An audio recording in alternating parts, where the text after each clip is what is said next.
Alive and kicking, I believe, and I hope um, it doesn't look like there's a camera connection. It says there's a good and steady link, so let's hope we'll connect to the ethers in a good and happy way this equinox.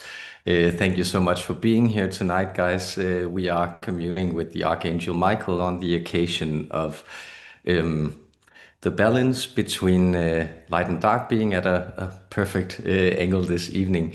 So it's right now actually. I think it's 2 hours ago the astronomical equinox, and 5 years ago was when this really took off. When I did an Arcturian equinox. So thank you for those of you who are still here and who have been a part of the journey, and everyone who's crossed paths with the practice during those years. And um, there's a kind of a slight implication in the final judgment because I'm trying to move to Patreon, so I'll try to make the live stream at Patreon next month and see how that pans out, and it'll still be for everybody who signed up, also free members. So you can join over there, but I like to try to do it in a closed forum. So let's see how that pans out. And thank you so much for everybody uh, who supports me over there. So Miha and Tony, Adriana and Braden, Heather, Laurie, Salish and Carla, Sophia, Devoted, Monica and Stephen. Thank you for being there, guys, and thank you for being here. Um, I'm not sure there's much more to say this evening, so I'll pass the torch to the Archangel and the leader of souls, the Archangel Michael. So have a good one, guys. Much love.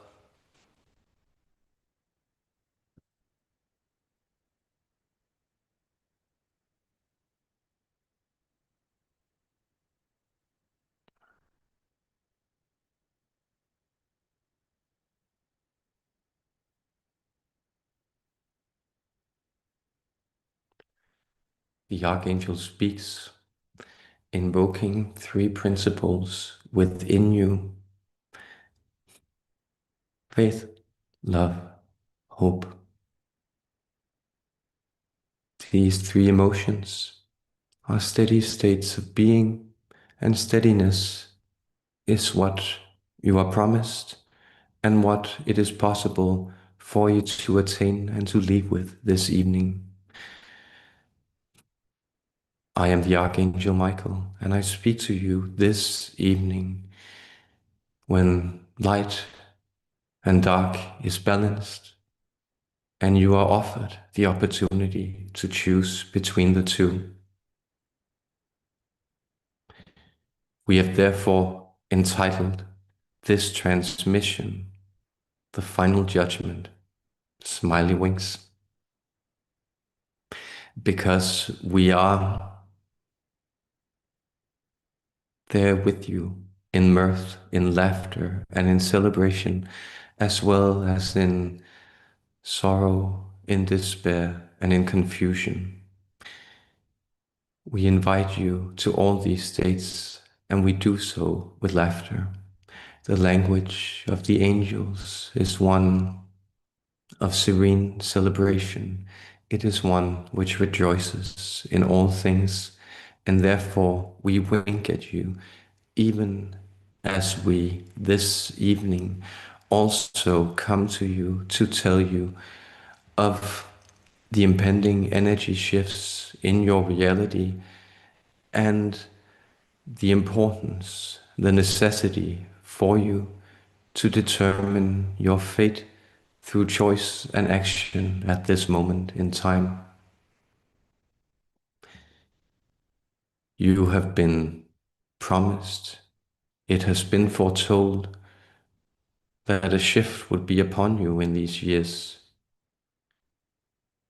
And the shift is occurring, it is taking place at this very moment, and it has to do with the dismemberment of the scaffolding which has held up the human construct, the human project, and the human identity so far, and which is being replaced by new ethers, energies, and parameters for you to exist in. And this requires a different alignment. This requires a different openness. Hence, many of you are being pried open, and the pains you feel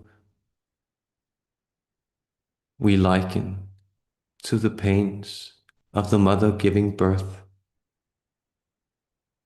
to something which is beyond her anticipation, expectation, and hopes, and which may seem frail and delicate, but which is also a vital life growing and ever increasing in its understanding and its beholding of itself. We invite you to join us in love this evening with your questions, and we shall answer them as we can with the wisdom which we bring. In love, you are blessed, dear humans, dear people of Earth. You are truly blessed and loved.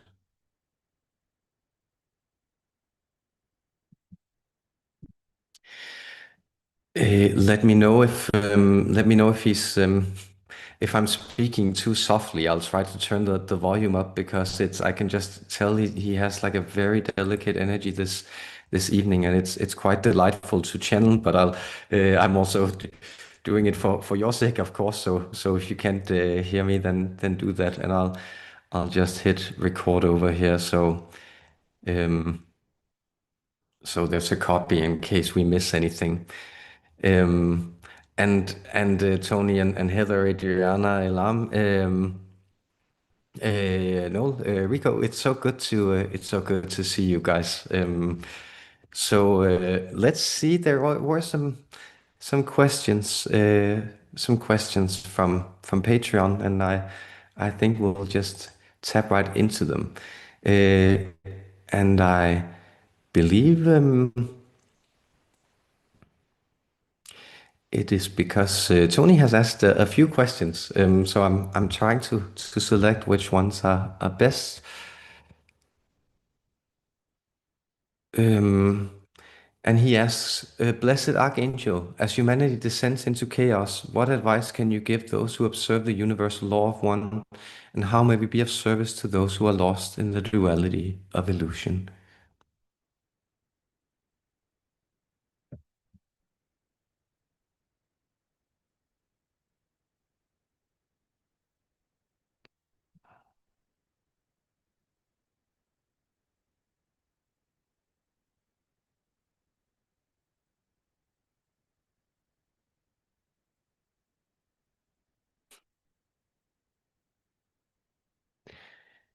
You may remember that this duality is a sacred gift bestowed onto you so that you could experience difference and thereby the pain of separation and the joy of unity. These people suffering in illusion, they are also beacons of light. You may sense a dimming of light within many hearts at this point in your time. You may sense that the wheels of your history unfolding around you as you observe its chaotic and unpredictable waves. You may sense that this is also a part of the crescendo. This is a part of a culmination, and this dimming of the light is for many people not a choice or a necessity, but a fear and an anxiety. Therefore, aim to discern what you are observing in others. Is their light dimmed because it is seeking conflict, aggression, dissonance? In that case, you are wise to withdraw and spend your resources and strengths elsewhere. However, if you observe that this light simply requires an invitation to be let out, to be comforted, and be too allowed to poke its head out the cave and experience the safety, joy, and love which lies beyond it in the wide expanses of the real and great universal and unified world. Well, if you sense that this is the case, then by all means turn up your own shine and allow yourself to be a beacon of faith, hope, and love, and an invitation to grow those emotions amongst you, thereby anchoring them in your heart, in their heart, and in the heart of the all, in love.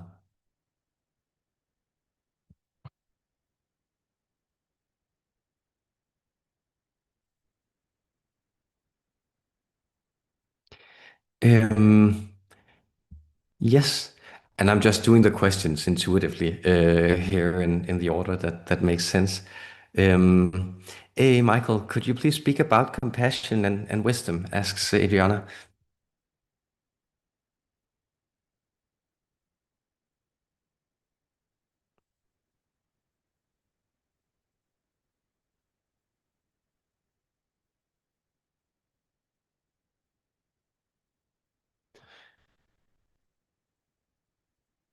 We spoke of discernment. As I speak of wisdom, I shall also speak of judgment. Judgment is discernment, and wisdom wields the dangerous sword of judgment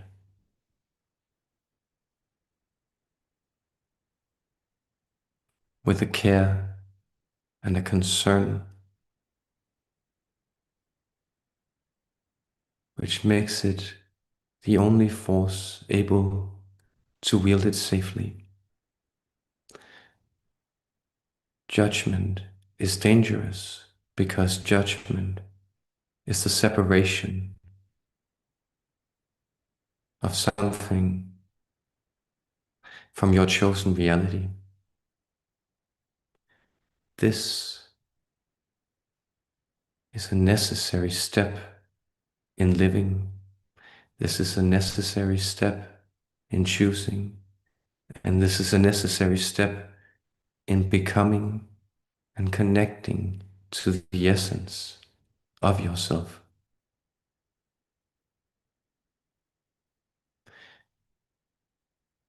Therefore, analyze your judgment and see to it that it is carried forward with compassion, and that whatever weapons you wield in enforcing your judgment, your consequence, your limit, You do so out of compassion for that which lives in you and lives in the other person, your neighbor, to the same extent as it lives in you. This is the eternal light. This is the Christ. This is the one, the unified soul of all human beings, beyond all your personal paths into the divine core. There is the core itself, and this is the unified soul which resurrects itself in each and every one of you every day. Through death and life, it carries itself forward. And this is compassion. Compassion is not a personal emotion such as anger or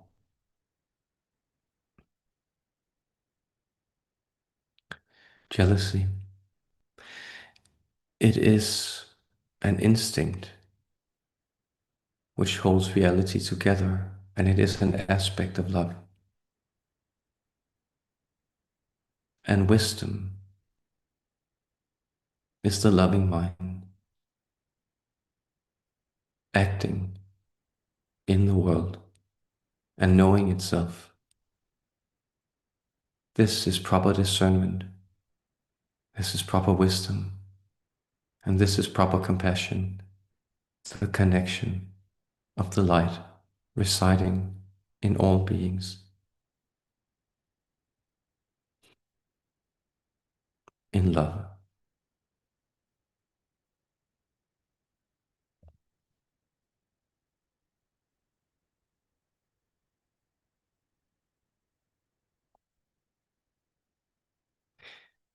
Uh, 717, my ears are screaming, says Tony. It is a kind of heady, strange equinox. The energies today have been very, very powerful, but also hard to pin down. I feel so.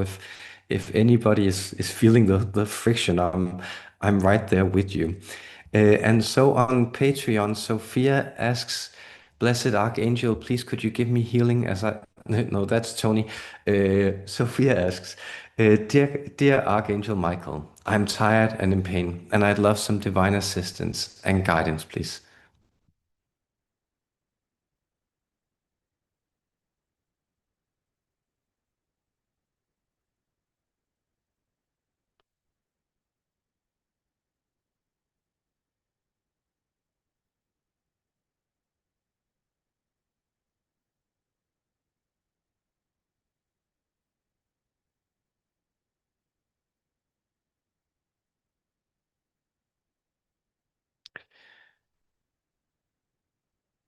Reading your energy, feeling what ails you, we sense that this is located in the womb. This you should understand metaphorically, meaning that there is a creative energy which is held back in this space. And it is from this space that your tiredness emanates. And the pain is connected to this despairing feeling. We will therefore assure you that the pain is a block. It is a teacher which has showed up to show you that this life force will not be held back within you. The remedies we prescribe are clear.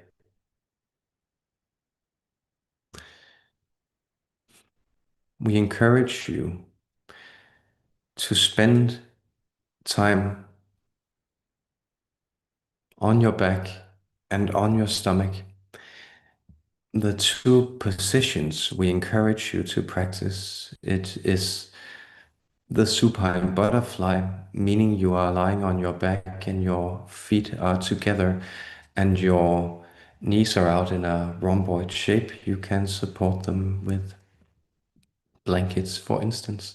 Make yourself comfortable. And the other is the same position in inverse, the frog, we believe it is called. And so you place yourself with your stomach on the floor and your knees also mapped out to both sides. Spending time here should open up this flow within you. And this is a flow of sadness. We sense much of it does not belong to you in the sense that it was not developed locally in your personal lifetime experience. It has, however, been harnessed through many generations of your foremothers, of your predecessors in life. And there is an accumulation of pain connected to the bondage of child rearing,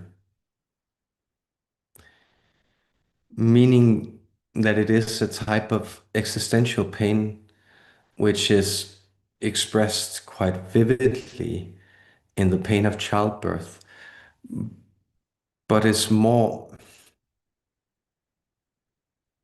ambiently expressed as an existential sadness in the sense of being chained to life, to duty, and to the bondage of doing the right and proper thing.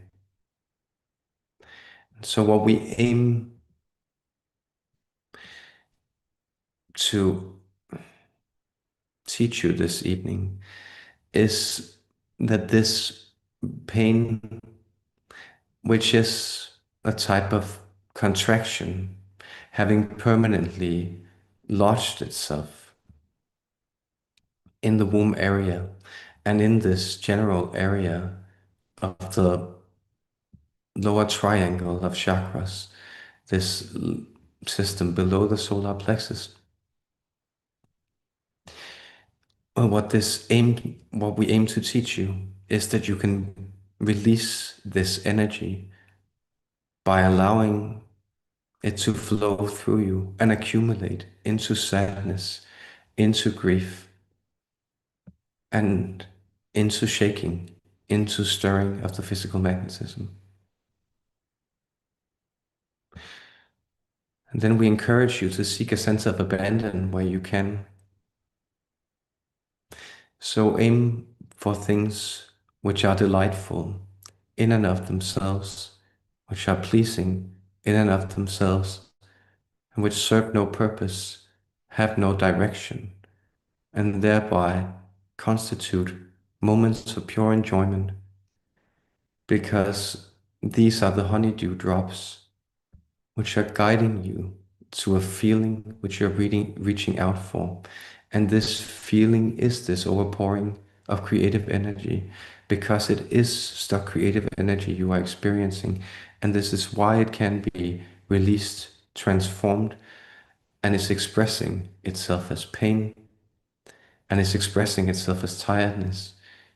Your tiredness is one of adverse energy. It is one of despondency. It is a sense of sleep in many ways being also more alluring, because it offers a state of rest from this sense of duty and bondage. And this is what you aim to balance out,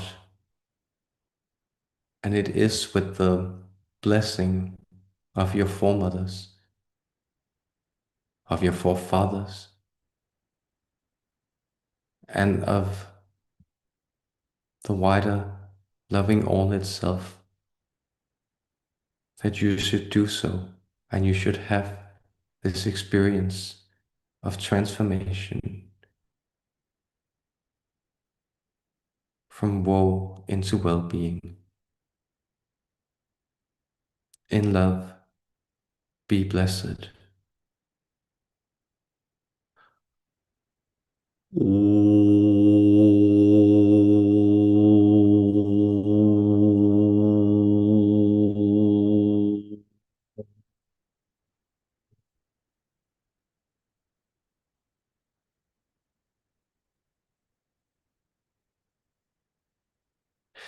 That was a slight energy activation on his part. The vibrations there. I hope you're feeling them. And do shoot your questions. We still have some from Patreon, but I don't see I don't see too many. Um,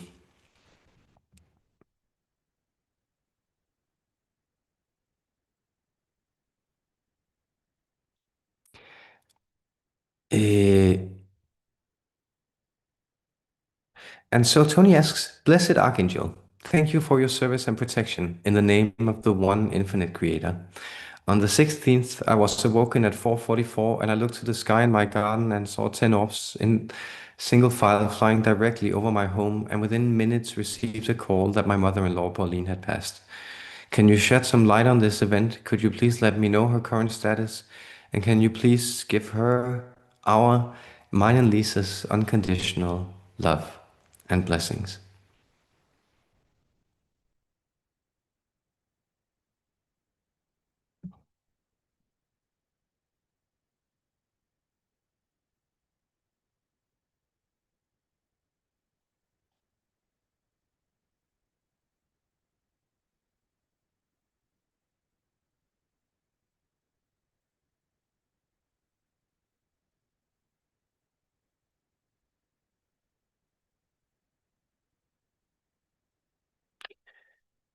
You form a fairyland space around you, and you intuit correctly in that you have been drawn to the place you now reside. Vibrationally, you follow this law of mirroring which the universe abides by. And so around you, there are often lesser and greater spirits swiveling.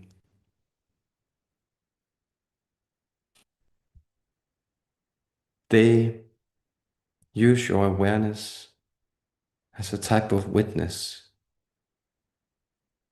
to this order of being. And we wish that you may trust this, and you may also trust your own gift and ability to communicate, to discern, and receive.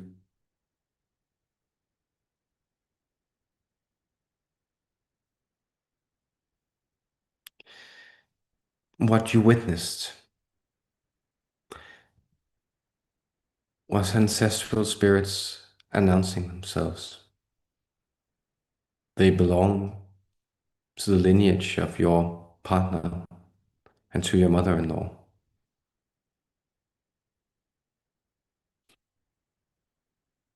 But you are an important carrier of this energy, and know therefore that many of you act as portals for these transitions of the soul from one plane of existence to another.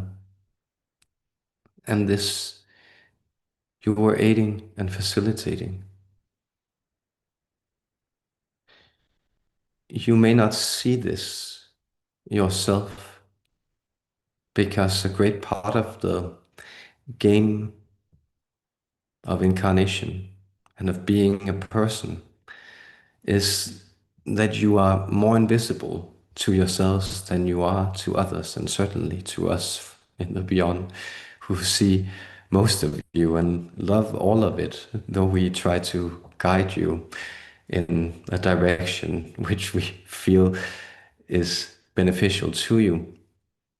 And what you may not see about yourself is your gift in love, in emotional amplitude, in your capacity for compassion, acceptance, and understanding. And these are qualities your generous heart have to have to bestow on the rest of the world, and also to aid the spiritual realms in connecting to your world and your reality.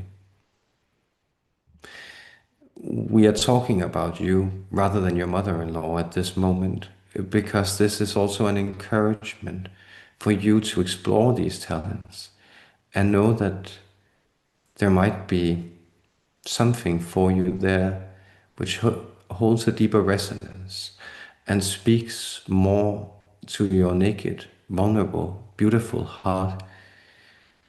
And this could, for instance, be in companionship for the dying.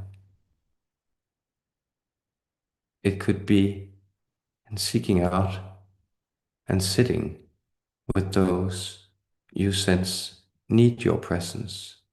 And you could do so in silence without providing anything. It would be good for you to realize that your radiance is a gift unto the world itself.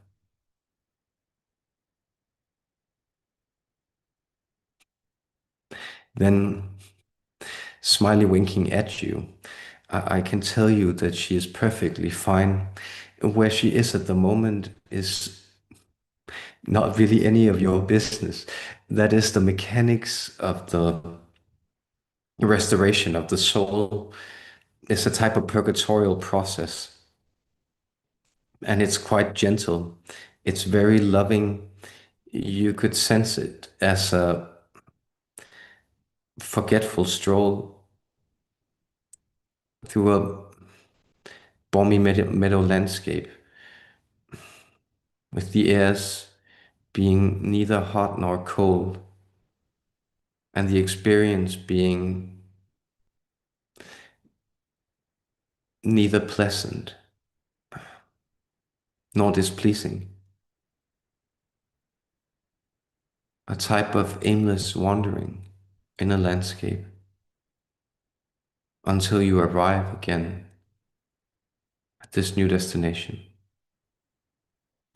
Know that everything is passing as it is supposed to, and that this is also a part of the love of the divine. We explain it to you in these images so that you may sense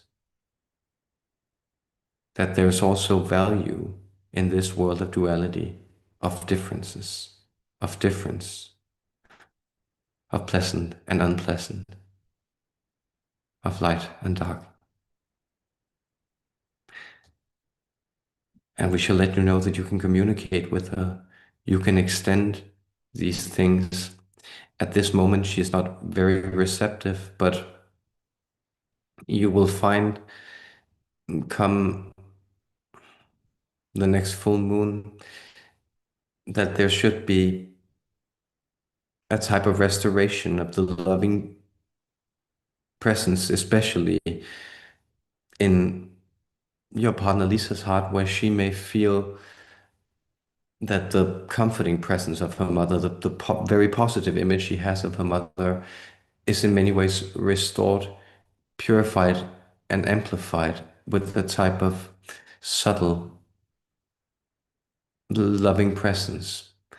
And this is a sign that she has transitioned and that she has joined the ancestors and become a floating light herself, and this part of her joins us in eternity in the angelic realms, and other parts of her go on to tumble on into new lives and new experience.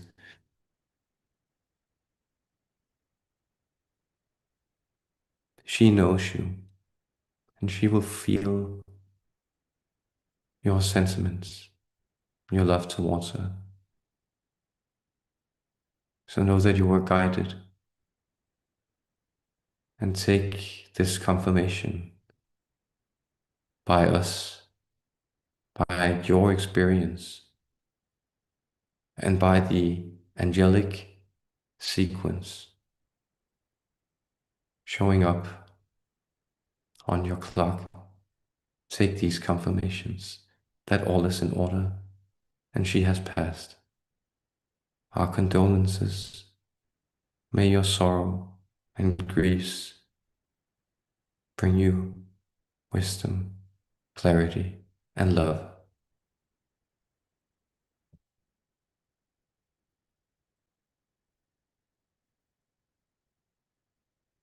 Oh yes, it's equinox. It's getting dark here, but I think the light is I think the light is in order. Eh, and so Rico asks, is there a God who will place a final judgment when people will pass away? Thank you.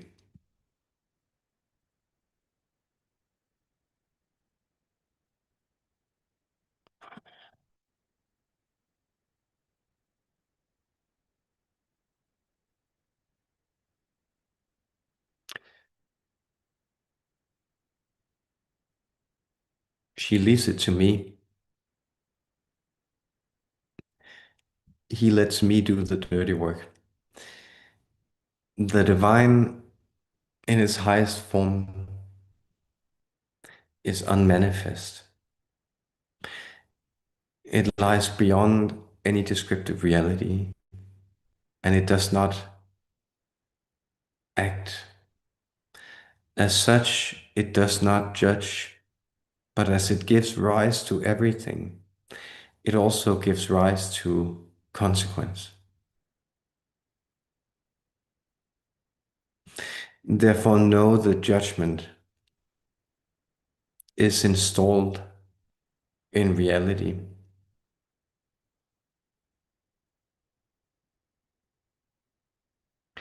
It's not a bug, it's a feature, to use a modern expression, meaning that there is consequence to your choices. But there are no eternal spaces of damnation. These spaces are not existentially viable, meaning that as these negative realities do not create any energy themselves, they can also not be sustained and not eternally. Therefore, what you understand as hell worlds, as these worlds of damnation, they are spaces where bewildered energy go to fumble for the light, and therefore they seem dark, they seem lost, and an eternity of damnation. But there's always a light, there's always a beam of energy where these souls can aspire to clasp and latch onto. So this is an image we extend to you. The translations here are very difficult because we are partially navigating the cultural constructs of the translator here, but also the cultural constructs of the people receiving it. And these concepts of hell and damnation and judgment are very difficult to deal with because they very often travel in the energies of hate, of condemnation. And this is never the intention. The parts of you which are actually existentially viable are always saved and restored. So it goes for the soul just as it goes for the material emanation of the soul, which you call the physical universe. That is, this is the material emanation of the unmanifest God. And in this, energy can also not be created, but it can certainly be transformed, and it can, within local systems, easily be depleted. And much of what you are experiencing now is a judgment of reality upon modes of being, of organization, which are no longer viable. And therefore, you see them as these damned hellish patterns, which are turning more and more in on themselves because there is a cannibalization of negative energy. And you will find this also in human interactions. If you go to places which are very low vibration and the vibrations there are um, very low and unpleasant, you will find that people are very rough on each other and they often compete for extracting the very limited resources that are simply inherent in the other people there, rather than generating and creating energy either from themselves or even better, creating it from themselves and then connecting to others and growing that into even higher states of vibrational well-being. And this is all types of damnation. These are all types of judgment. These are all ways in which we impart consequence on you. A thing we have been sharing as this eon has turned and as this new age you have heralded is upon you, is that in the past eon there was much light, forgiveness, blessing, and redemption. These are still offered to you. But in this eon, the divine loves you enough to trust that you want the consequences of your actions. What you call manifestation is the passing of movements in the soul to movements in the mind to movements in the physical world. And these are accelerating to a point where it's baffling, befuddling, and upsetting you because you are experiencing the consequences of reality reshaping itself much more rapidly to your personal intentions and frequencies than any of you have before. And this comes with a sense of responsibility and a burden to choose. We love you enough to believe that you want the consequences of your choices, and we are happy to guide you into making the best ones. We hope this answers some of these questions about the ecology of the soul and how it passes from lifetime to lifetime and moves into these immaterial realms of restoration, redemption, and renewal in love.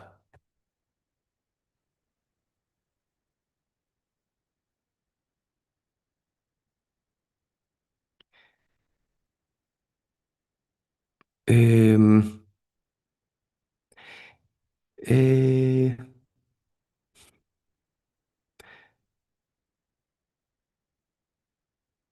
there's some,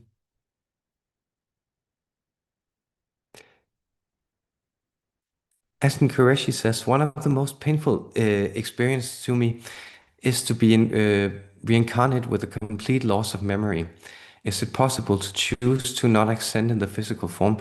Uh, or do we not get much of a say in that? I wish your answer is that my current self asking this question can choose my fate after death. They say the perspective radically shifts in the afterlife, and one may choose to return again.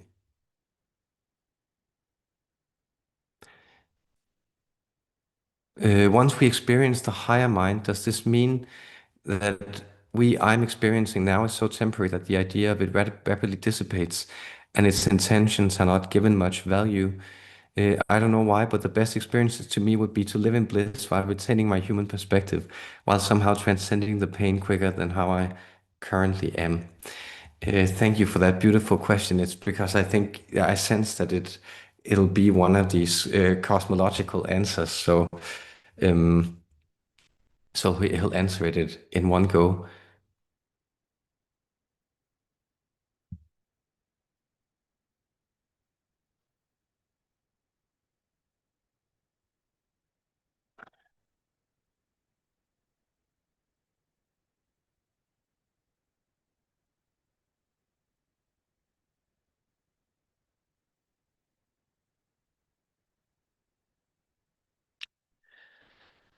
Yes. This wonderful, complex question allows us to explain more about the soul and how it is passed from one experience to another and how it fares in the lifetimes it incarnates in. There is a distinction. There is an antithetical principle between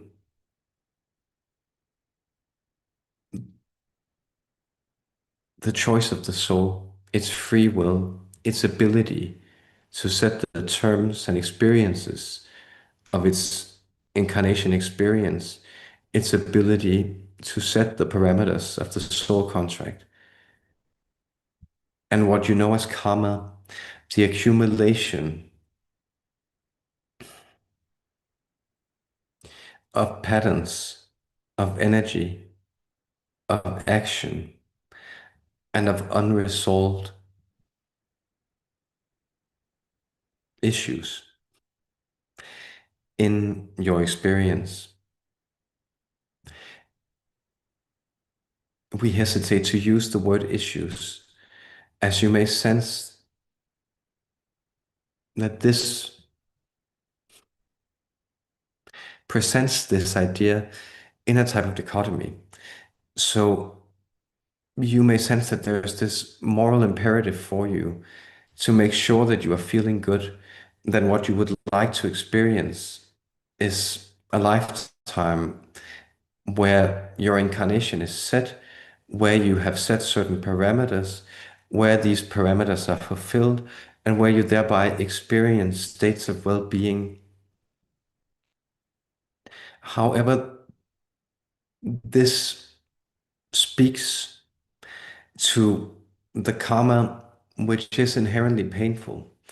So the issue of karma is suffering, and this suffering automatically brings with it the desire for the cessation of pain.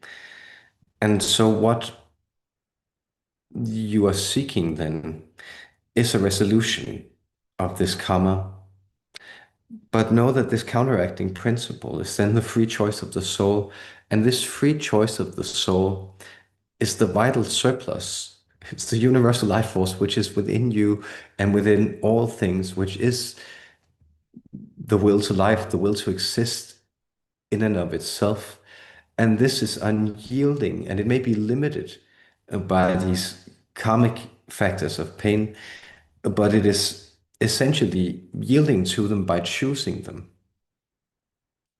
And so, to a higher and higher degree, as you move into lifetime to lifetime, you're able to freeze frame for a bit longer, so to speak. You can choose a better inventory, both energetically And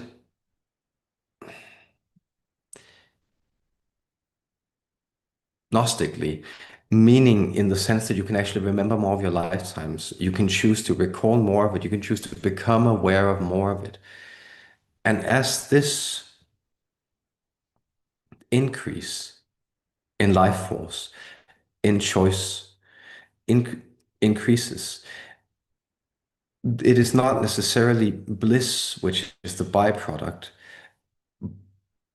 but it's a type of content resolve. It's an enjoyment in having experience for experience's sake.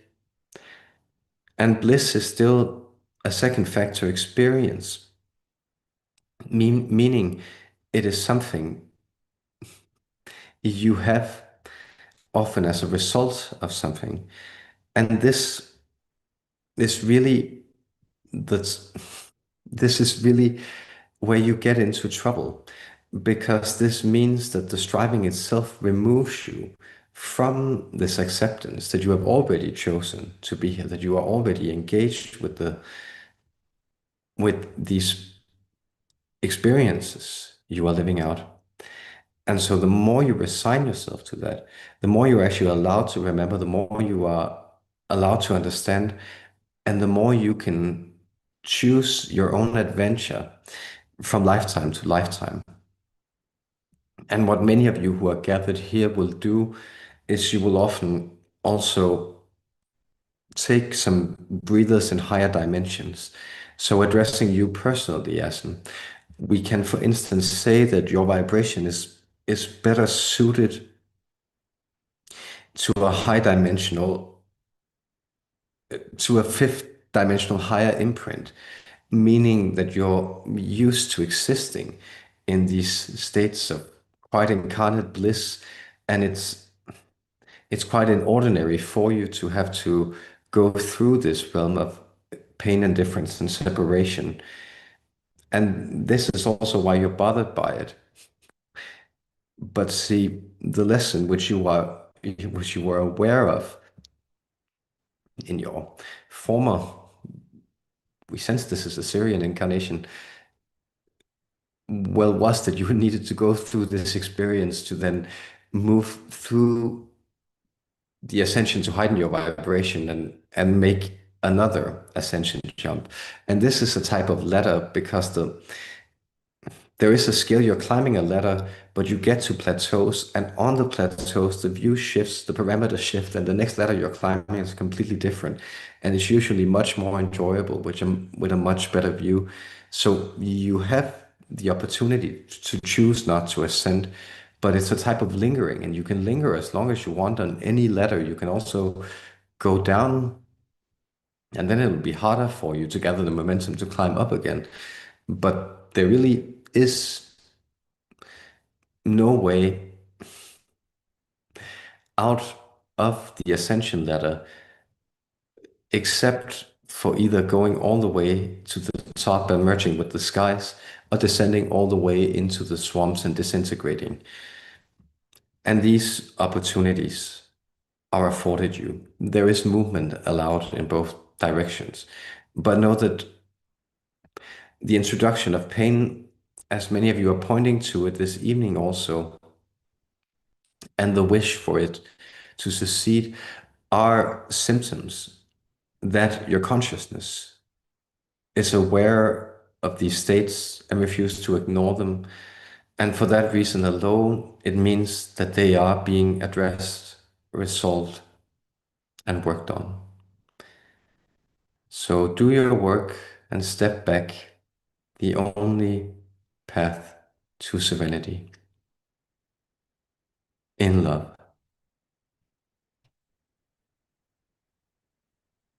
I think that's a quote from the Bhagavad Gita, what uh, he he said there at the last part. No, it's actually, I think it's the Tao Te Ching. Now I think of it, but it's a nice quote. So more questions.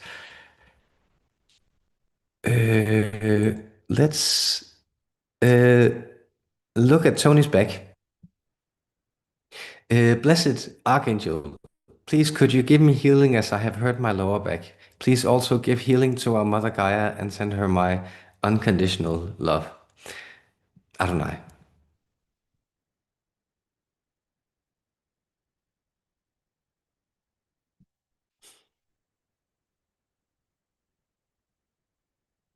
Yes, we will remind you that you are, as such, in a better position to connect to Earth than I am. I make these journeys and I'm quite used to them as an archangel, but I do belong up there and I'm here as a guest.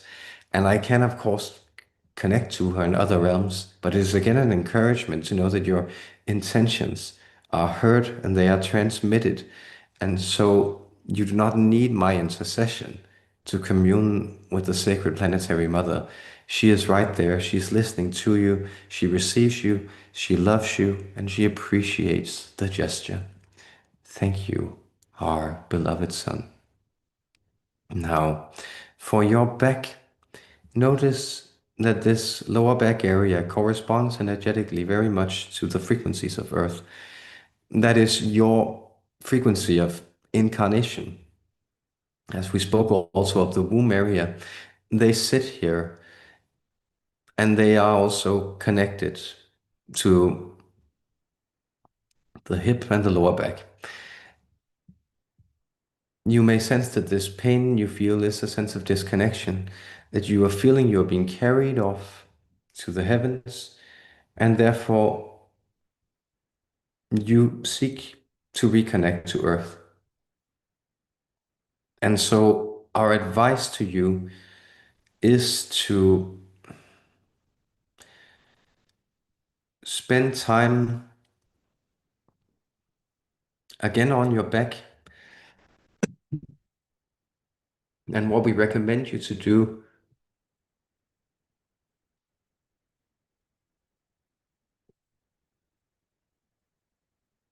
we recommend you to extend your legs and then feel your heels and imagine that there's a golden weight. We could use lead, but gold is both heavier and it is also precious, intact, restored, and it draws you down the sacred vibration of Earth, which she emanates, the riches she gives off. These are also within you. Sorry, guys. I'll just cough it out for a moment.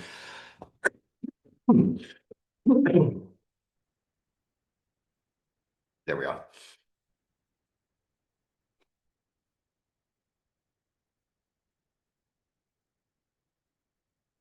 So there's a weight of gold in your heels. You're lying on your back and you're feeling this. And this feeling of gold, it emanates out into your feet and it begins to rise up and then connects to your knees. And gently as it encases your bones, it makes them heavier, deeper. It begins to feel and heal them with this light. And then we encourage you to move your legs to wash your chest, lift them up and move your knees to wash your chest gently so. Hold them there for a slight while and then extend them again. And 10 minutes or so of this would do your lower back wonders. And it would also be very good for you to connect to this heavy richness in her energy, the loving planetary mother, which she beckons you to find in yourself and to resonate with in this healing communion between you and Mother Earth.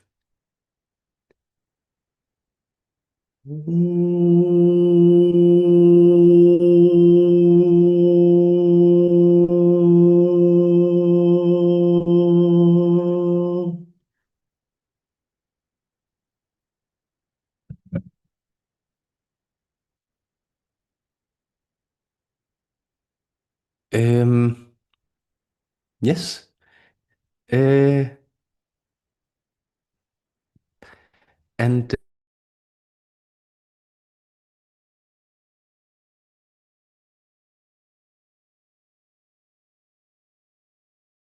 uh, l- love to.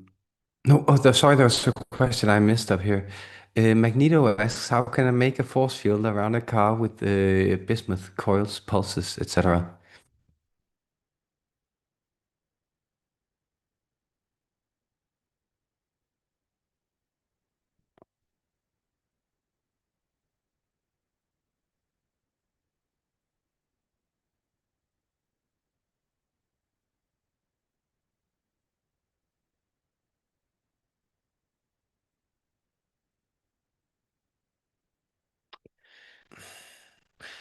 We sense that you are guided yourself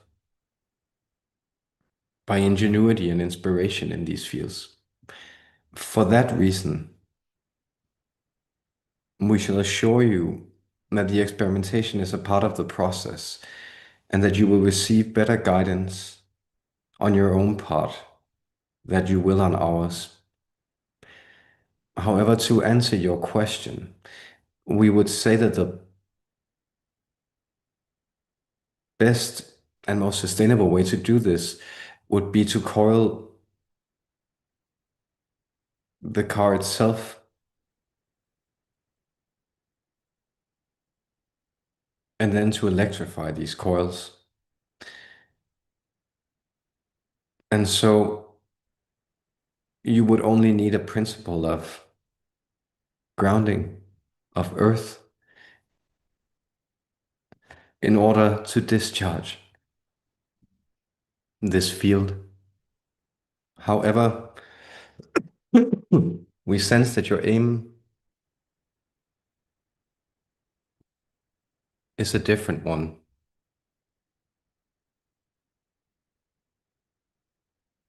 And so this would better be achieved by you installing plastic braces. So you would have to create a connected physical field around the car, which is electrically insulated. And there you would call the bismuth and electrify that using 8 coiled points connecting them around the car. This is the information we pass on to you. Good luck and enjoy your explorations.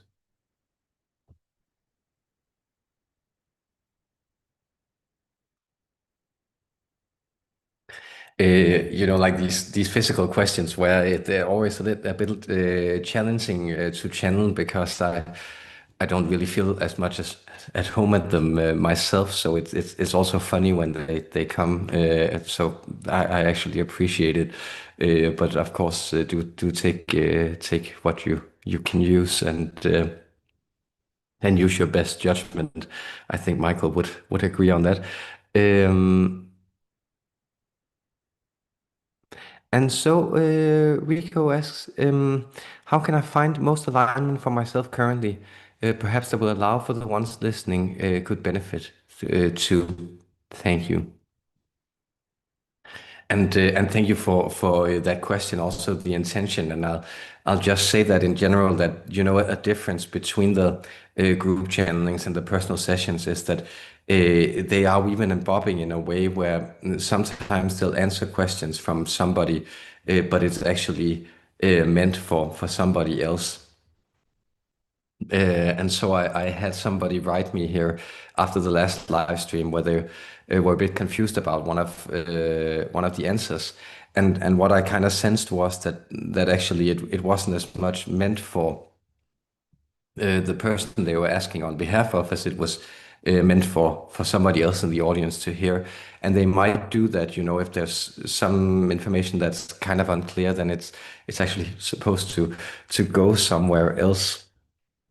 Yeah, so sorry for that preamble. It's I appreciate the intention, but it really is a co-creation where sort of the very like surplus energy that you guys bring in and you truly do actually also kind of grows loving answers not only for you but also for the others here. So thank you for that, guys. And now returning to how Rico can find most aligned for himself alignment for himself currently.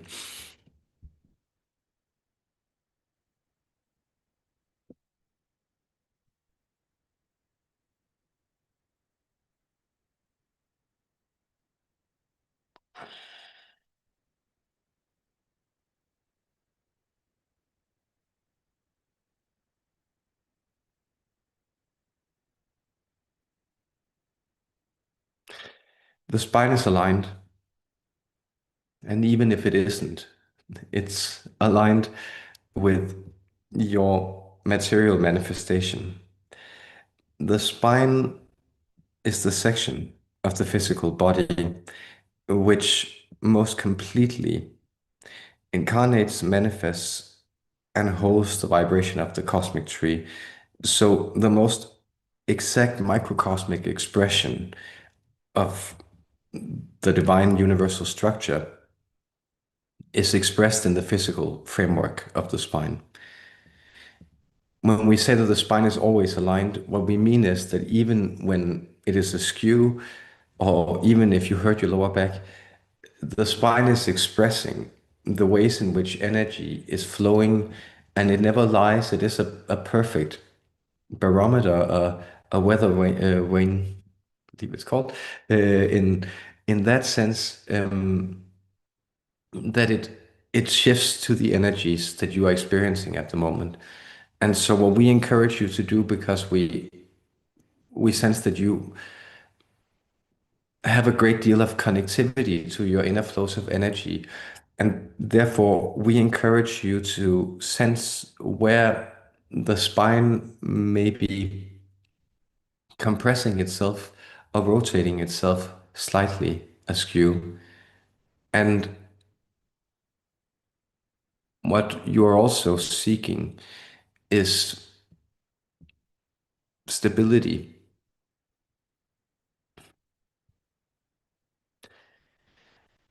And it is uncommon for angels to comment very explicitly on societal issues.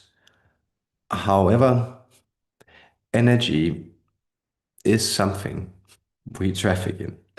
And we will remind those of you, in particular, who reside in the United States of America, that the energies you are surrounded by and that you are living through as a collective are very frenetic, intense, and displeasant because they're seeking to find new level ground.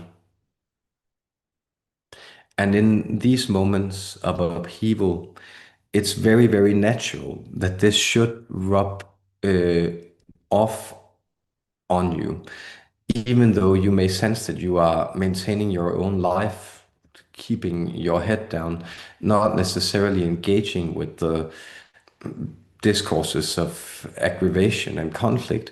You may still sense that there is an ambience which is very hard for you to cope with in your current state, and which is putting pressure on your physical system and therefore asking for extra alignment. And this is a reminder that no matter where you may feel you stand in your opinions and your beliefs and convictions, well, your spine is a universal stand. Your skeleton is a universal stand. And once you seek that alignment, this alignment is a holographic one. And therefore, this alignment also brings with it wisdom, discernment, and compassion. And so know that once you seek the stability of your spine, you're essentially seeking the stability not only in you, but you're seeking also the universal stability on behalf of all human beings. And this is a noble intent. So we bless you in this pursuit, in this alignment, in love.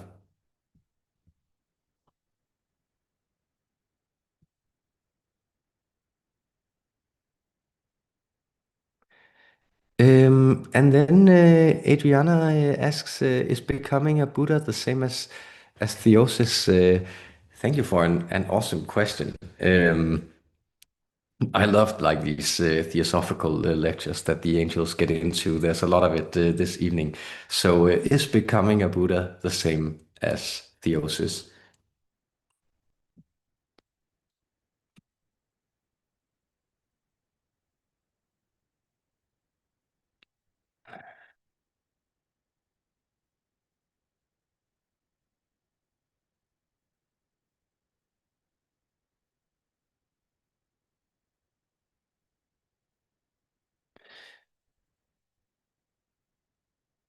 The theosis ceases as Buddhahood is attained, insofar as it can be attained. Theosis is the process which brings you to this state. But theosis has other stages of the metamorphosis of the human from, say, emanation of the soul to embodiment of the soul. And the Buddhahood is the full embodiment of the soul. So this is where the state of undying awareness has connected itself to the physical and is expressing itself in a physical will, in a physical being, in a person. Theosis, however, can also carry a person to the stage of the arhat. That is, there is also value to be gained in other forms of service, in other forms of connection. There can also be expressions of what is known in sometimes as karma yoga, in the idea that you through loving service embody your connection to the divine and seek it out. This means that there are a great many levels and worthwhile games to play, stages to reach, so to speak, before you move to this state of sunyata, this emptying out of the process of attainment and becoming itself. Because the Buddhahood is become, but it is no longer becoming. And in that sense, it is no longer human because there is no longer any metamorphosis for it, for it to undergo. So remember as you move through this light to also enjoy the splendid butterfly wings you are giving on the way you get to flap and glide on, so that the world appears in a deeper, richer light.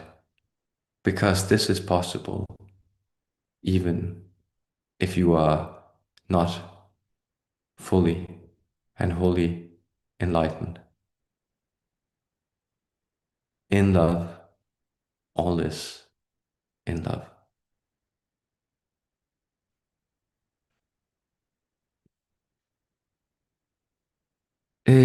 And then Radha asks, what's the reason for the pain in my left leg and ankle? Is it due to karma? How can I heal it? Thank you.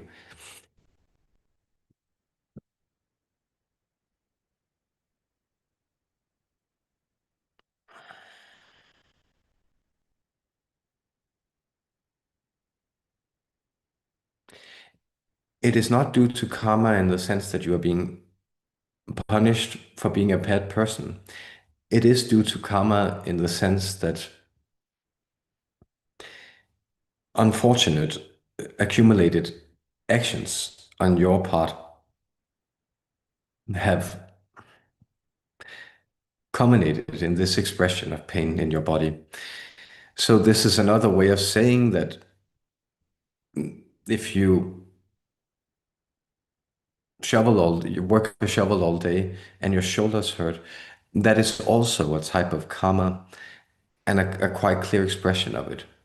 In your case, however, the pattern has been that you are slightly askew and you tend to lead with your right foot, dragging the left foot slightly behind, and you have a tendency to collapse on your outer heel, meaning that there is pressure put on there's a slight strain put on the outside of your ankle, which accumulates. And what you can do to help this is that the reason that you're experiencing it is also because you feel that you are under a bit of pressure. You may feel that your immunity system isn't quite living up to snuff. You may feel that like a cold is never too far away, and in that way you may sense that you are a little contracted, a little stiff, and find it a little hard to relax. So we sense that warm drinks with honey would be good. You may also take warm milk if such is your preference. But this sense of spending time with something which is hot and can calm you down, and fill you with warmth is helpful. And then we recommend simple exercises. And this is you may sit in a chair where you can't reach the floor, and then you may simply flex your feet, extend them, and flex them. And you may also do very slight, gentle circles. And you will focus on your left foot, but it's often easier to do in tandem, and that will also teach you something about try to compare the two feet.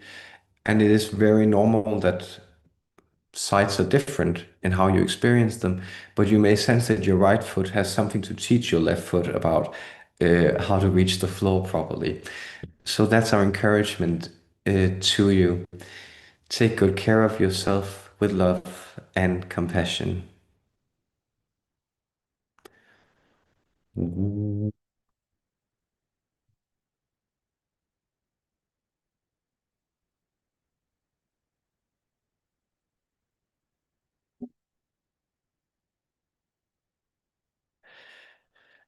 These vibrations he does is it's somehow that the corresponding energy to that point where the tension is activated, where the healing energy can't really reach itself, and so it's sort of an attempt to activate that system so it can come online and connect to the restorative flow of the body. That's what's happening, in case you're wondering. And then Love to Love asks, how is it our memory, etc., is saved on photonic light in some super duper subquantum, etc., so-called computer system? One gene can hold all of time space and no time space. We not know in physics, etc.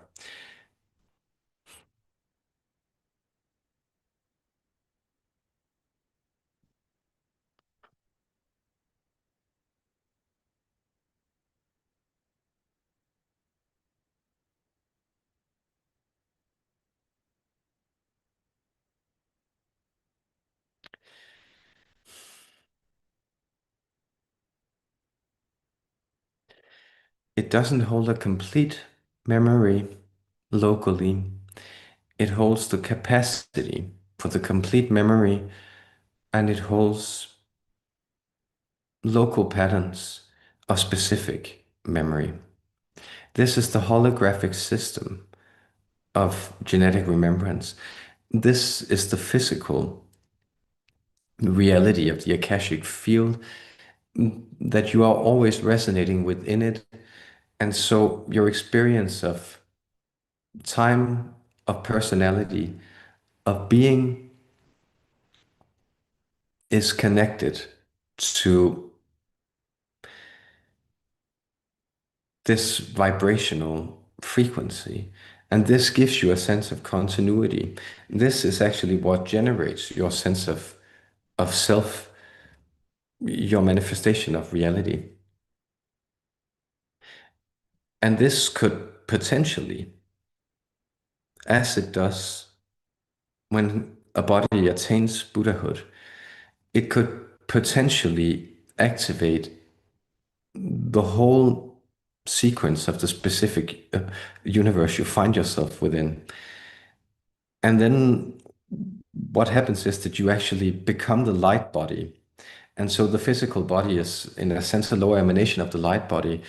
And how people experience this, who, such as humans do, exist on the physical plane, is that they sense that the body is charged with light because it's essentially just a light body poking enough lower reality into this reality in order for it to be seen and to interact with you. But this has totally overwritten any specific karmic or personal code, and so it has access to the divine universal flow and the embodiment of universal light. And this is why it can hold these patterns. And remember that if you consider how complex systems of information you have built in binary code, then your genes are, uh, our friend here wants to say it's called quadrosexagesimal, but it's written on a code of possible 64 variants on a base 4, and which again have different isotope expressions in the way that the atoms are aligned in the codons, which code for the construction of proteins and the chains of amino acids, which make them up. We hope this makes sense. We hope that you understand that you are essentially a resonance mechanism. And these are the parts of the human organism which seem to point away from the animal kingdom and into some kind of spiritual order, which is gradually being revealed to you as you move through time. Thank you for this question. In love.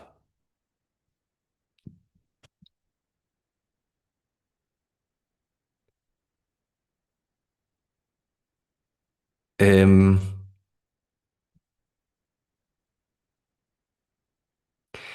eh,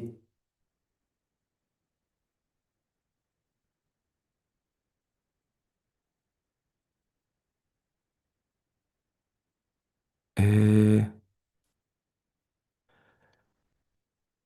Adriana asks, how can the human experience allow us to grow more in union with the Source Creator?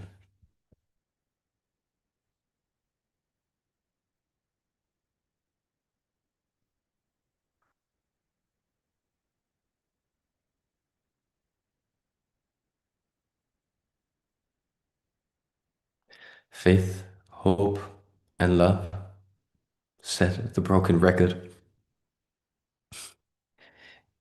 The instruments are the same, the paths of attainment are the same. This is also why you experience, if you study different cultures, if you travel, if you are a student of history, if you read people, faraway voices from faraway spaces in reality, that their loving instincts are the same. And so whether you are studying a sage of the Far East from 1500 years ago, or you are studying a sage of the Occident from 500 years ago, you may find that there is the same resonance activated within you, and which is the resonance that they're expressing, holding, amplifying, and giving shape to.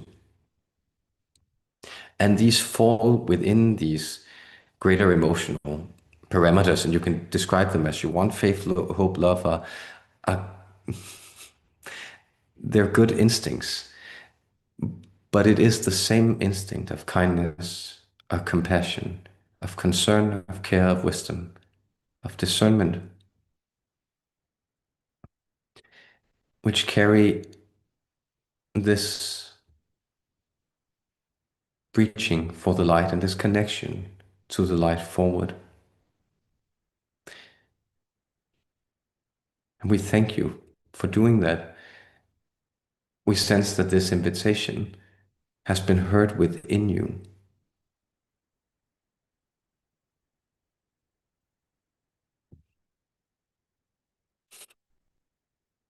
And that this invitation itself is the connection to the Creator. It is the eternal light, carrying its own flame and growing it to shine also on others in darkness, in love.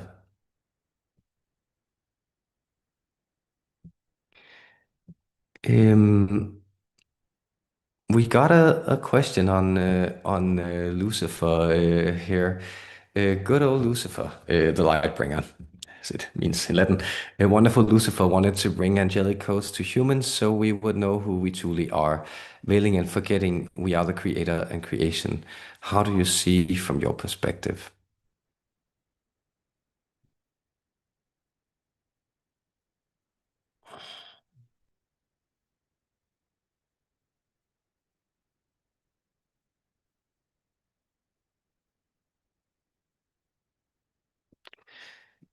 We prefer often to allow statements to stand and work on their own.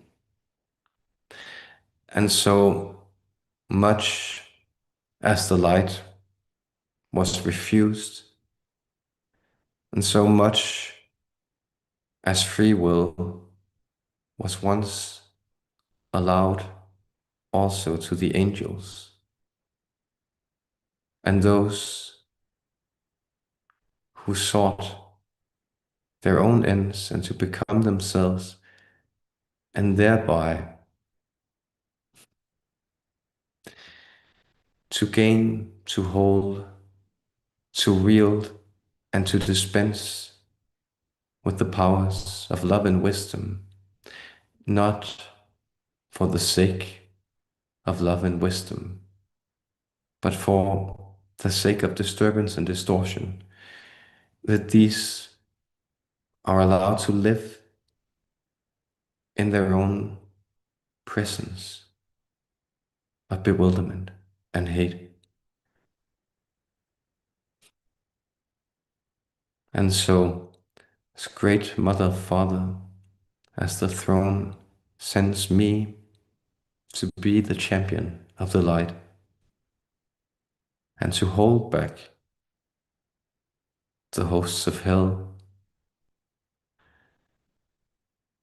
what I see and what I feel for them is only pity.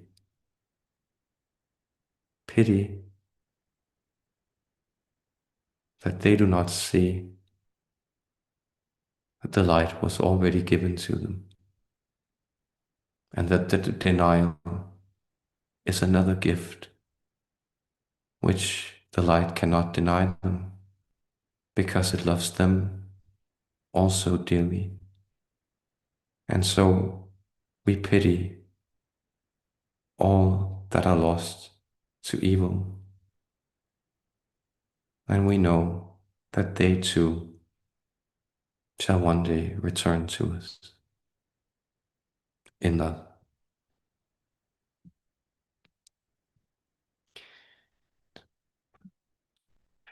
That was like a very like very forceful answer. Energetically, I could tell he um,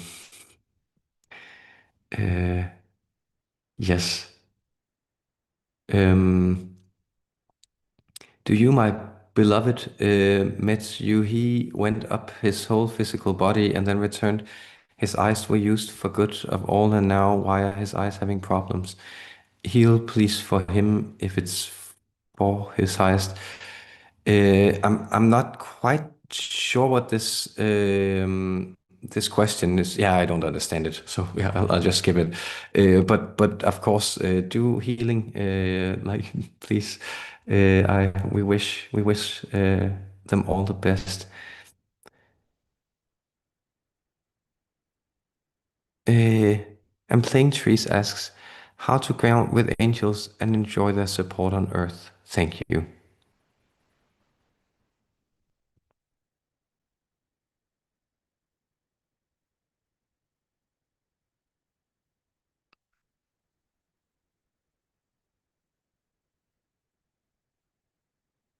They are there in your purest sensations, in your clearest sentiments, and in those moments of spaciousness between the definite moments of reality. This means that in the twilight states, when you wake up, but perhaps it is easier when you fall asleep, you can invite angels and you can invite your guardian angel. You can ask them for stones, crystals, gems to keep. You may let your intuition guide you again. You will sense in other moments, such as spending time in nature, being with animals, enjoying the quietude of the evening after a workday has passed. These are moments where there is a type of open devotion, and the angels are always with you. But if you seek to connect to them and ground them, then these are good spaces. And their talismans, such as minerals which resonate with you, are helpful. And you can also use specific minerals to associate with specific archangels, and you can look this up if there's someone in particular you would like to connect to or invite. But we also sense the arrangements of talismans. So, for instance, bringing feathers, wood, polished wood, arranging small altars or spaces where you put this devotion. If you have angel cards and you enjoy these, you can put one of those or several in the space. These are ways in which you can build this energy and play around with it. But essentially, you are always connected to your angels. And so letting your laughter carry you towards their cheer is a good way to go there in love. Uh, and could you please speak about forgiveness and/or equanimity? And I think I'll do it. I'll take that later. Do our guardian angels come with us when we travel in the astral? I know I travel in my sleep.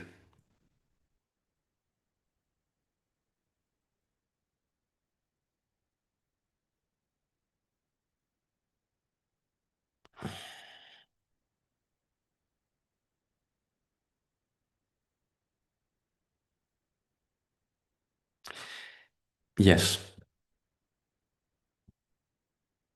The answer to this is yes. And your guardian angel accompanies you.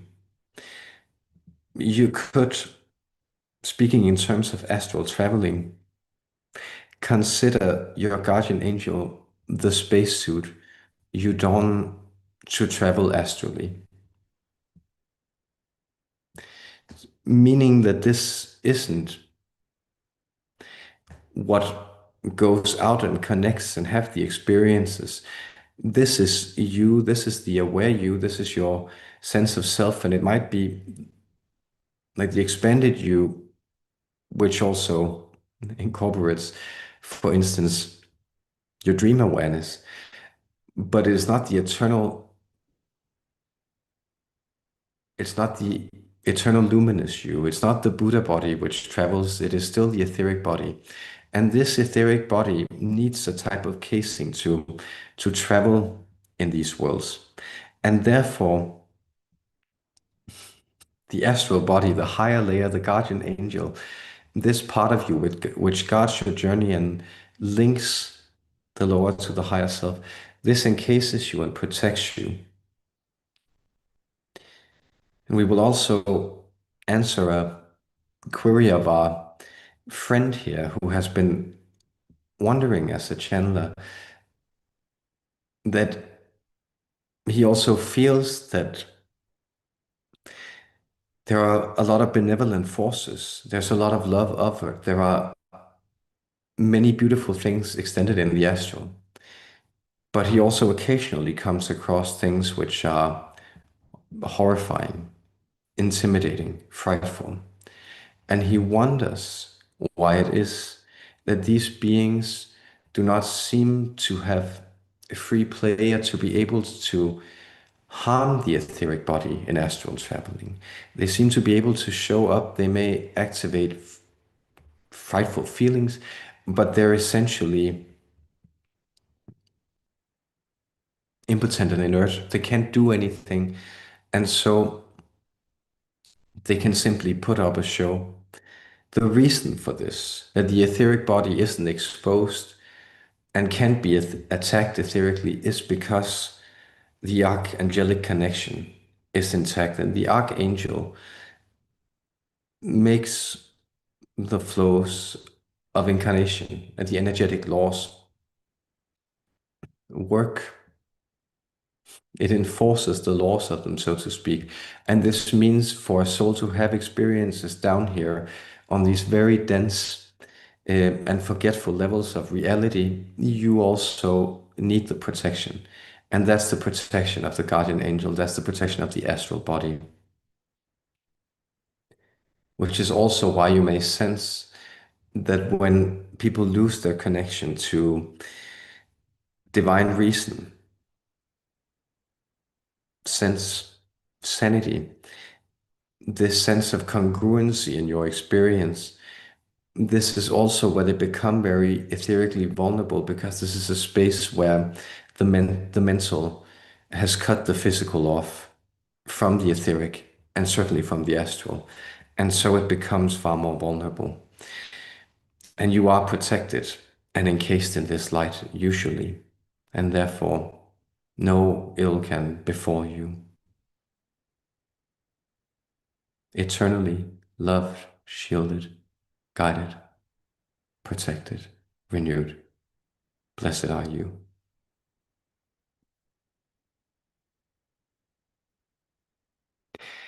Um, yes, no further questions, guys. Because you can tell I'm getting a little hazy. But I think we can get through the ones who are there. Um, Michelle Galvin asks, greetings, beautiful souls. I was hoping you could ask about the inner earth being specifically around the Mount Shasta area. I have been being called to go visit. Uh, I want to say, I think if you go back on the video page to it must be around like August or July, September 2021 in that area. There might be a few videos about it where I did some channelings and stuff on it. That's around Mount Shasta. So if you want to go digging in the archives, I know there's something there. And then let's see what he says.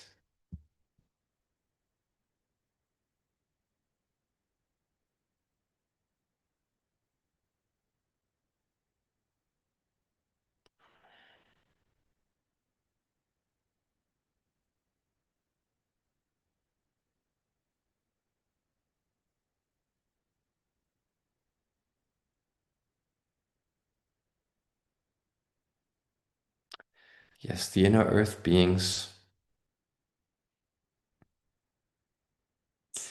they are not quite our domain. See, we are assigned to humanity and the surface layers, but we know that the earth holds many mysteries, and some of these mysteries are connected to the gnomes, the little men, the tinkerers, the makers. These again are connected to the little men in the hill, and these again are connected to the little men in the flying saucer, who are these reality jumpers and these reality crossers. Well, they find a space in Mount Shasta where they can certainly skip in and out of reality. And often, those of you who are connected and invited by your guides to move playfully into the spiritual realms and to discover the size of your intuition and to grow your interdimensional connections. Well, those of you, you may sense that you are called to spaces such as these, such as Mount Shasta, a very, very powerful one. And this is connected in the landscape energies as a type of naval point. So this is a place where the energies of heaven and earth, both the angelic, the call it gnomic, leprechaunish element, the little people of earth, they can connect and they can invite you in to come and play with them. And this is a very, very powerful axis. And it's especially powerful around certain auspicious astrological configurations. And you may want to look those up, but you can begin to invite in and clarify this connection by bringing in, we would say, what would be a small bowl of polished wood, and then within that, place 3 rocks of your own choosing, which have pleased you from your garden. And then within that, you can place a little note with a wish or an intention or a communication, and then leave it there for 3 days. And then preferably burn it. You can also throw it away, but preferably burn it. And this should be a way of you of strengthening your connection, communicating with them, growing these intentions, and seeing manifestation happen. And do follow this intuition. You are being called there. We bless you in this endeavor. We pass on the love from these strange little creatures in the earth, and we also send you the love of the heavens. Um, And Playing Trees asks, I saw a radiant red heart gemstone in my dream, like it was almost alive and generating. The words were, don't forget about the red heart. Could you specify if possible? Thank you. Oh, that's beautiful. It's just a beautiful image.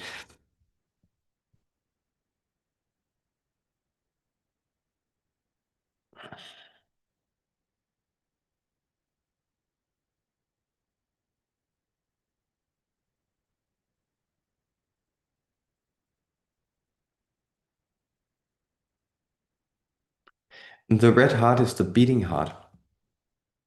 And if you were to go back in to our introduction, you will find the ribbon that we are tying now connects to this invitation to open your hearts. And that means that when you feel you are dimming your light, then allow it to also become animate.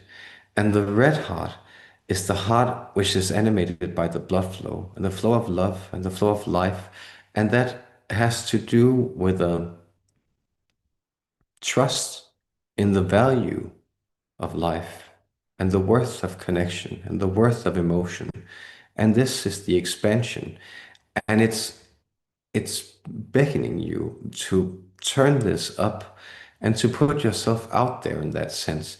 And we don't mean in any aggressive or necessarily seeking respect, but it means to allow to step in to this authentic frequency when you actually feel called to it, to not diminish yourself. This is the red heart.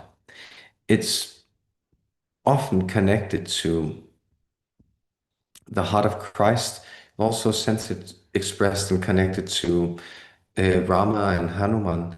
And these are symbolic ways to express how the divine and the sacred takes action in the world and sacrifices itself, undertakes a journey and undergoes trouble, turmoil, and even sometimes torture, but still remains feeling, loving, and compassionate for everything. And this is what they brought you. Someone brought you, possibly your guiding angel, Smileywink, brought you a reminder that this is also your destiny. This is the judgment which has been passed on you. It is to be a lover and to not conceal your light, but to let it shine. Thank you for doing so. In love, blessed are you. Eh, I think we made all of them, and then Tony had a request for some uh, light language before he leaves. So I think we'll sign off with that.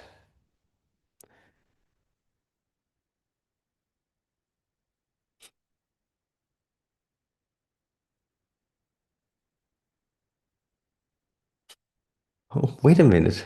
Wait a minute. Sorry. Sorry, guys. So I'm getting a little hazy, but I because I think Adriana asked, could you please speak about forgiveness and or equanimity? And I didn't get that one, but I'd actually like to answer that one before we sign off. So uh, Michael will speak on forgiveness and equanimity.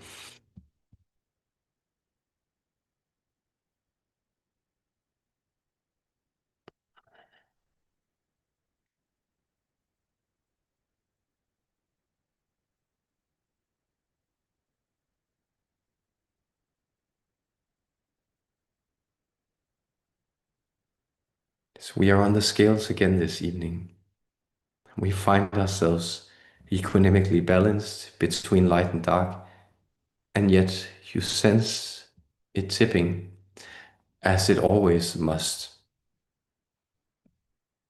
as there is difference, conflict, misunderstanding in your lives. There must also be forgiveness as a way of smoothing things over, of righting wrongs, and allowing for transgressions and hurt not to determine reality, but your higher instincts to renew it by allowing it to be seen in a more whole and accepting light, and allowing it to release from your expectations. Because forgiveness is a severing of the bond of imbalance. That there is a debt placed between two individuals where they may have wronged each other, where one may have wronged the other. There is a debt and an imbalance placed, and this is expressed both in the emotional connection and disconnection on both parties. And this score will energetically be settled in those people's lives. But by forgiving, you allow yourself to not be unsettled by the imbalance, meaning that now the imbalance is entirely yours to work with. So forgiveness means that you allow for whatever came to pass.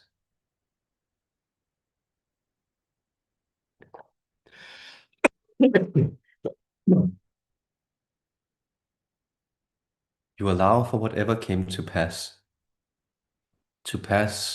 into the past, meaning that you determine the situation, you determine your response to it, and you determine the emotional frequency you will hold. This is forgiveness. It does not necessarily have something to do about imparting something on somebody else. It has to do with releasing a bond of negativity, of foregoing a debt, and knowing that you might be better off foregoing that debt than you will be in latching on to the righteous hope that debtors should also pay what they owe and should settle things fairly and squarely. And so equanimity is attained by allowing yourself to hold both the scales and allowing yourself to make the judgment. And therefore, you also intuit that the highest judgment you can pass on somebody else is forgiveness, because it is recognizing their wrongs and yet allowing the consequences of their wrongs to be forgiven, deleted. And so the wrong is still there, but the life and the love can be renewed. This might be loving, but it is also very powerful, and this power you hold.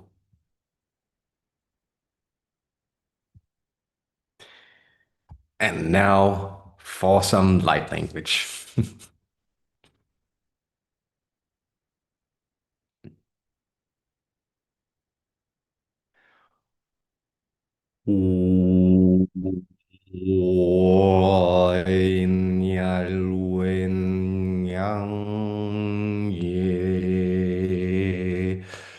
Axia wen yalien wang ye wen yam bin ya wen ya wang yalien yen ya we zien yue fen yalien we why ze win yo ze win yang ze we un ya ve Val yang ye win ye we ai xiao wang ye wan ye.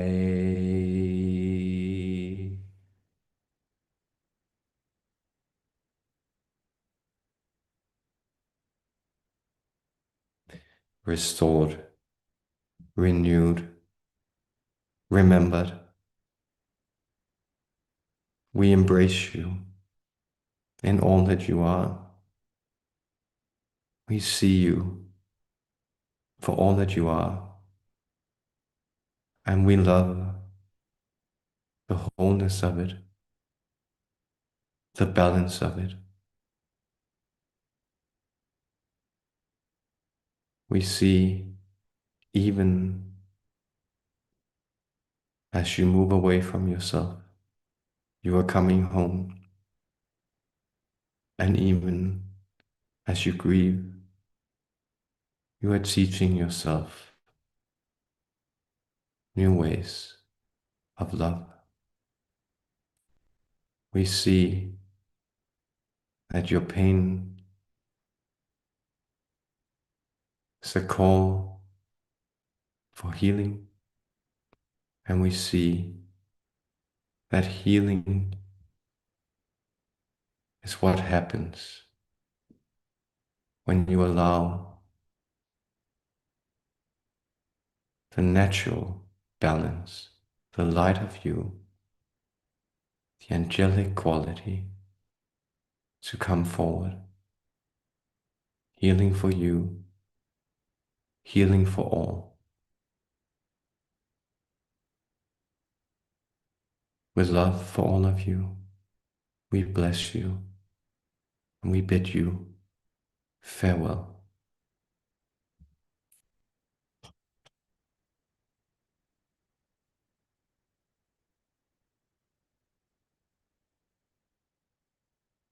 Um, Much love, guys. Whew, that was a long one, but I really, really enjoyed it. It was beautiful energy and so many wonderful questions and everything. So so wonderful. Thanks for the attendance and everything. Have a very happy equinox and whatever's left of your Sunday. May it be a good one. I'll see you next week and keep you posted about how that will be technically, but I'll try to do it over on Patreon. But again, for everyone who signs up, so you don't have to pay or anything, but do check it out. And much love to you guys.